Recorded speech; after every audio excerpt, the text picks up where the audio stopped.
When the Patriots won the Super Bowl again, and covered the spread, too, all of New England was delirious, with the possible exception of Rhode Island's tax collectors. The state's sportsbooks lost $2.35 million because, come on, really, who's going to bet against Tom Brady in New England? That, in turn, cut into Rhode Island's tax revenue. For a variety of reasons, not just the Patriots' star quarterback, most of the states that moved quickly to legalize sports betting after the Supreme Court cleared the way are still waiting for the expected payoff. Tax revenue has fallen far short of projections in 4 of the 6 states where gambling on sporting events started last year, according to an Associated Press analysis. Rhode Island, the only place in New England with legal sports betting, had expected to generate more than $1 million a month for its state budget, through its 51% tax on sportsbook proceeds. The actual revenue, about $50,000 a month from the late November launch through February, which included the Super Bowl. "The Super Bowl did hurt us tremendously," said State Rep. William O'Brien, who put $100 on the Patriots and won $100. "But it made me very happy. I love the New England Patriots." Gov. Gina Raimondo said the state might have to adjust its budget to account for the missed projections. Still, she is urging patience. "We knew it was going to be very up and down. That is not at all a surprise." States began legalizing sports gambling last year after the nation's high court ended Nevada's monopoly on the practice. In a 7th state, New Mexico, 2 Native American tribal casinos began taking sports bets without specific state authorization. West Virginia is taking in just a quarter of the monthly tax revenue it had projected. Tax revenue is half the estimate in Mississippi and Pennsylvania. The reasons vary by state, from slower than expected rollouts and the unavailability in some places of mobile betting, to an all-too-predictable Super Bowl, in which the Patriots beat the Los Angeles Rams 13-3, covering the 2.5-point spread.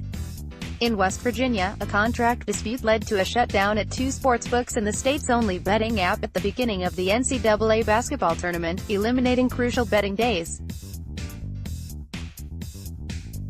The state brought in $862,000 in taxes on sportsbooks from September through the first days of March. With just 4 months left in its fiscal year, that is well short of the annual projection of $5.5 million.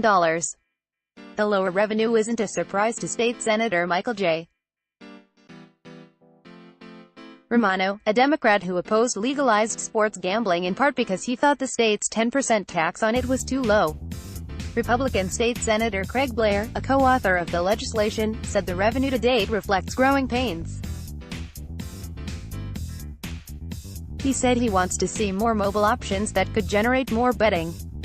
"The only thing I'm frustrated with is I would have probably liked to bet March Madness from my iPhone," he said.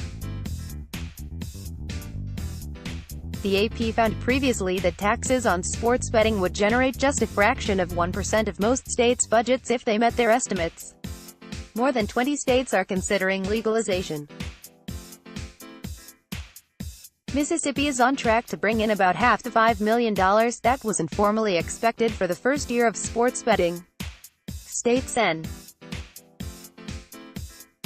Hob Bryan, a Democrat who opposed legalization for fear it would promote point shaving and other corruption, said it is too early to say whether the revenue will improve or the original projections were way off.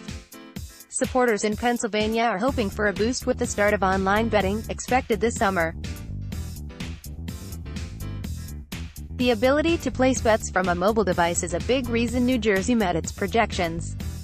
From July through February, the state was bringing in about $1.8 million per month in taxes on sportsbooks.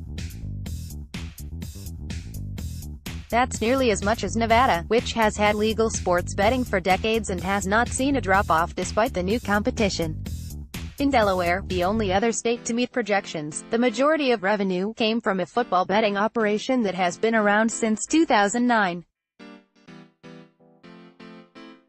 Rhode Island, which missed its numbers by a wider margin than any other state, is hoping the addition of online betting will improve its tax haul. Last week, the governor signed a bill allowing it.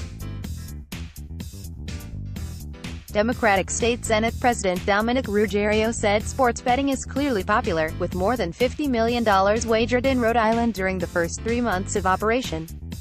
Close. Get the latest breaking news sent directly to your phone. Download our free app.